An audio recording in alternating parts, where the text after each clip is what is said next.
નમસ્તે બાળકો, અગાઉના વિડીયોમાં આપણે સમોભાગ શું હોય છે તેના વિશે જાણ્યું.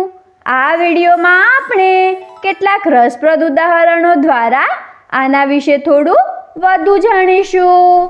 અપ્પુ અને ચંદા પોતપોતાના ઘર માટે ટેબલ ખરીદવા બજારમાં આવ્યા છે. ચંદાને આ ટેબલ ખૂબ જ પસંદ આવ્યું. તેણે કાકાને પૂછ્યું, કાકા, આ ટેબલ કેટલું લાંબુ છે? આ ટેબલ 1.20 મીટર લાંબુ છે.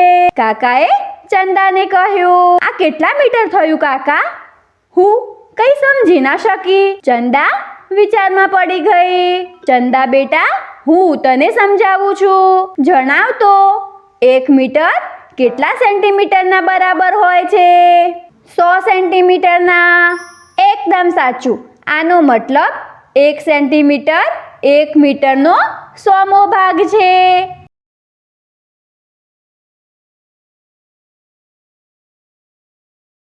આવ, હું તને જણાવું કે આપણે કોઈ પણ સંખ્યાના 100મા ભાગને દશાંશ ચિહ્નનો ઉપયોગ કરીને કેવી રીતે લખી શકીએ છીએ. 1 સેન્ટીમીટર 1 મીટરનો 1/100મો ભાગ છે. અહીંયા આપણે 1ને 100 થી ભાગાકાર કરીએ છીએ. શું તું મને જણાવી શકે છે કે 100માં કેટલા શૂન્ય હોય છે? કાકાએ ચંદાને પૂછ્યું. 2 શૂન્ય. એકદમ સાચું. હવે આ ખૂબ જ સરળ છે. આપણે સંખ્યાના અંતથી શરૂ કરીને દશાંશ ચિહ્નને 2 વખત ડાબી તરફ આ રીતે ખસેડીશું. કેમ કે આ સંખ્યામાં ફક્ત 1 અંક છે. આપણે તેની ડાબી બાજુ 1 શૂન્ય જોડી દઈશું અને પછી બીજી વાર દશાંશ ચિહ્નને ડાબી બાજુ ખસેડીશું. આ રીતે 1 સેન્ટીમીટર થઈ જશે 0.01 મીટર. કાકાએ ચંદાને સમજાવ્યું.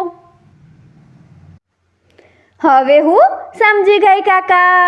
આ ટેબલની લંબાઈ છે 1.20 મીટર.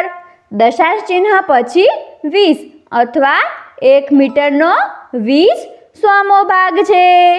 1 મીટરનો 100મો ભાગ 1 સેન્ટીમીટરના બરાબર છે. 1 મીટરનો 20/100મો ભાગ 1 × 20 અથવા 20 સેન્ટીમીટરના બરાબર થશે. આ રીતે આ ટેબલની લંબાઈ થશે 1 મીટર અને 20 સેન્ટીમીટર. શાબાશ ચંદા, તું તો ખૂબ જ જલ્દી શીખી ગઈ. કાકાએ ચંદાને કહ્યું. અપ્પુને આ ટેબલ પસંદ આવ્યું. કાકા, આમાં તેની લંબાઈ કેટલી છે? ચંદાએ કાકાને પૂછ્યું. 2 મીટર અને 5 સેન્ટીમીટર. કાકાએ ચંદાને કહ્યું. બાળકો, શું તમે જણાવી શકો છો આ ટેબલની લંબાઈને આપણે દશાંશ ચિહ્નનો ઉપયોગ કરીને કઈ રીતે લખી શકીએ છીએ? તમે ઈચ્છો તો વિડીયોને રોકીને આનો જવાબ શોધી શકો છો. ટેબલની લંબાઈ 2 મીટર અને 5 સેન્ટીમીટર છે.